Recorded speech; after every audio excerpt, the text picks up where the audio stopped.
নমস্কার বন্ধুরা, আশা করি আপনারা সবাই খুব ভালো আছেন। আমিও খুব ভালো আছি।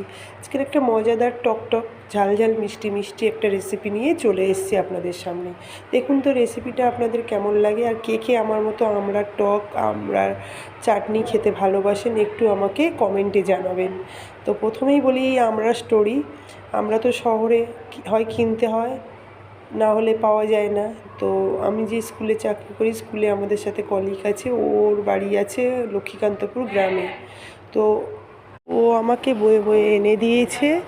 তো সেইটাই মানে কি করব ভাবলাম, না একটু আচার চাটনি দুটো মেশানো একটা টাইপের কিছু বানাই। তো সেটাই বানানোর।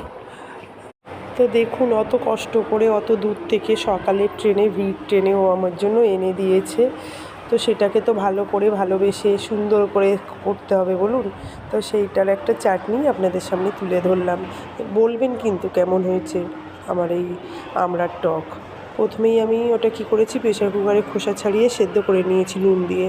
তারপরে একটা মশলা বানিয়ে নিয়েছি, জিরে মৌরি আর শুকনো লঙ্কা আর একটু সর্ষে দিয়েছিলাম, দিয়ে ওটাকে একটা মশলা বানিয়েছি, ভেজে হালকা মশলা বানিয়েছি। তারপরে তেলের মধ্যে একটু সর্ষের তেলেই দিয়েছি কড়াতে, তার মধ্যে সর্ষে গোটা শুকনো লঙ্কা ফোড়ন, আর তারপরে দিয়ে দিলাম আমড়ার সেদ্ধটা জল সমেত ওটা ঢেলে দিলাম।